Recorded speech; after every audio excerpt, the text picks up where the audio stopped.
Cher ami astronome, bonjour, bienvenue sur la chaîne Fred l'astronome. Je suis Frédéric Bertoni et j'espère que vous allez bien.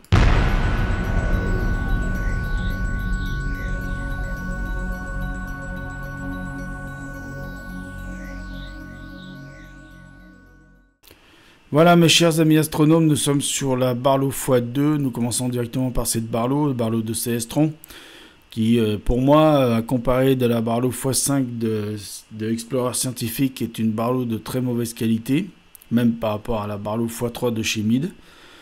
Donc on va, donc là vous voyez, on est comme le titre l'indique, nous sommes sans le ADC ZWO. Donc vous voyez là qu'elle disparaît Saturne parce qu'il y a un gros nuage qui se passe à ce moment-là.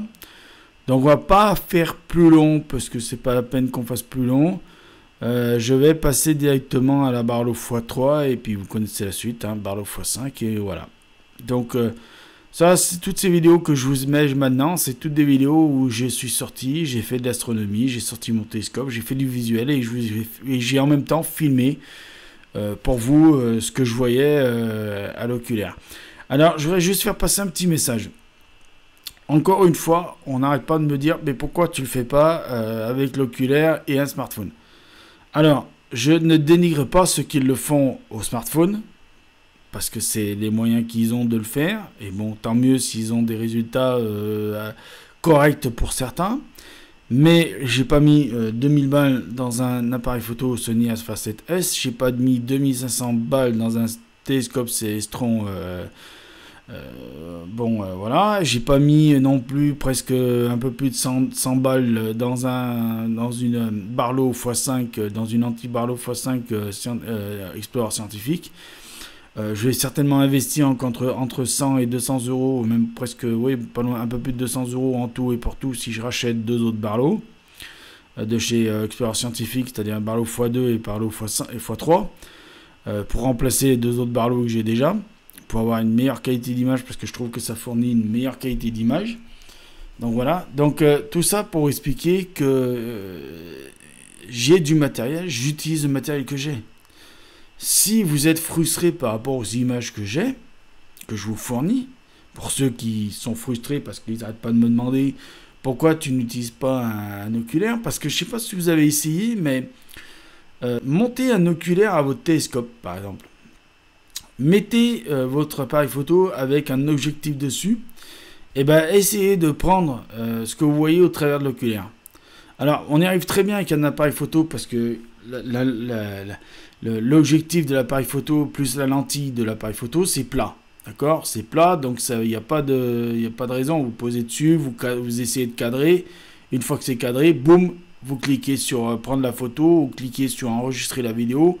Et dans les conditions que vous faites ça à main nue, que vous ne bougez pas trop, normalement, vous devriez y avoir un film pas trop dégueulasse ou une photo pas trop dégueulasse. Bon, après, c'est vrai qu'il existe des supports qui s'adaptent sur l'oculaire et sur lesquels vous pouvez faire maintenir votre smartphone. Très bien. Mais moi, je ne vois pas pourquoi j'ai été dépenser des milliers d'euros pour obtenir un matériel et ne pas l'utiliser. À ce moment-là, je mets tout à la poubelle, je vais m'acheter une petite lunette à 100 balles, un petit smartphone à 200 balles et hop, je fais ça comme ça. Voilà. Donc tout ça pour vous dire ça. Donc on va passer à la Barlow x3 et on passera après à la Barlow x5.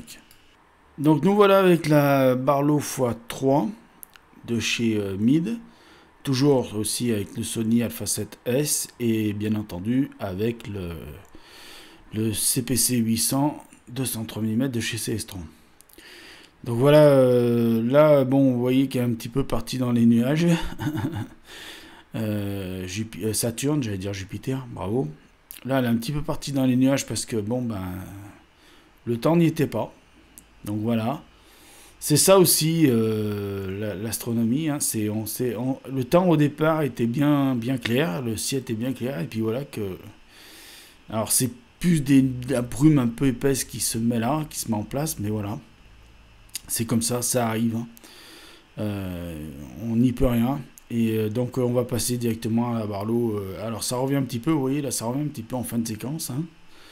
Donc voilà, alors ça revient parce que j'ai joué avec les ISO là. Alors j'enregistre en voix off, donc je ne peux pas dire je joue avec les ISO au moment où je parle. mais je jouais avec les ISO pour la faire revenir. Donc vous voyez la puissance du Sony Alpha 7S.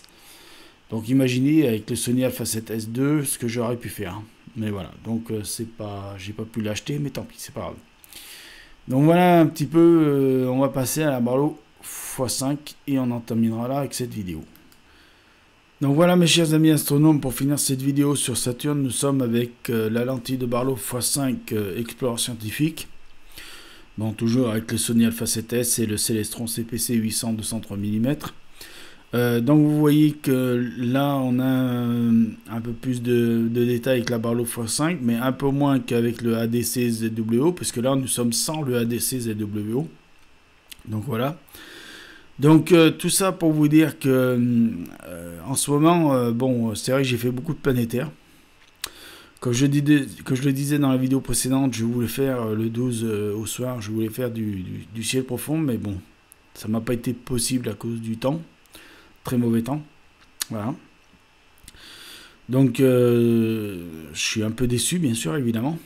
Voilà. Mais enfin, bon, j'ai quelques surprises qui vont arriver parce que j'ai fait quelques photos du ciel de chez moi avec le Sony Alpha 7S sur trépied. Donc, sur trépied avec l'objectif. Donc, l'objectif, je ne me rappelle plus ce que c'est comme objectif, mais enfin, je vous le dirai quand je ferai la vidéo. Voilà. Donc tout ça pour vous dire que le ciel profond, il y a plusieurs possibilités de le faire. Bon, je sais qu'il y en a qui vont être déçus de voir encore Saturne, de voir encore Jupiter, mais bon, tant pis, c'est comme ça. Hein. Il va falloir s'y faire, les petits. Quand le temps n'y est pas, le temps n'y est pas. Voilà. Donc tout ça, je vous remercie donc de m'écouter, de me soutenir, d'être toujours aussi nombreux. Chaque jour, il y a des abonnés qui s'abonnent à la chaîne et ça c'est super, c'est génial. C'est magnifique, je vous en remercie parce que ça me motive à faire de nouvelles choses, ça me motive à prévoir de nouvelles choses, ça me motive à des projets futurs et bien sûr ça me motive à continuer à ce que la chaîne reste vivante pendant encore très très longtemps. Donc voilà, c'est grâce à vous que cette chaîne continue à vivre, c'est grâce à vous que cette chaîne aussi est là, existe et que ça fait un peu plus de 2 ans que je suis avec vous sur cette chaîne. Que j'ai créé cette chaîne pour vous montrer ce qu'on voit au travers d'un télescope et pas pour vous montrer ce qui est réellement vu au travers d'un télescope et pas vous montrer des images faites avec un télescope, avec une caméra ou avec un appareil photo et après chimiserai à mort sur un Photoshop ou sur un autre logiciel comme Affinity. Voilà, je veux vous montrer ce qu'on voit réellement à travers un télescope et pas des images chimistrées. Voilà. Donc voilà, je vous remercie de m'écouter, d'être toujours aussi nombreux. Prenez soin de vous. Mettez l'œil à l'oculaire parce que là où il y a plein de choses à voir, je vous dis bon ciel, ciao et merci encore une fois. Merci. Mille merci, mille milliards de merci. Merci à vous. Allez, je vous dis à plus. À bientôt pour de nouvelles vidéos.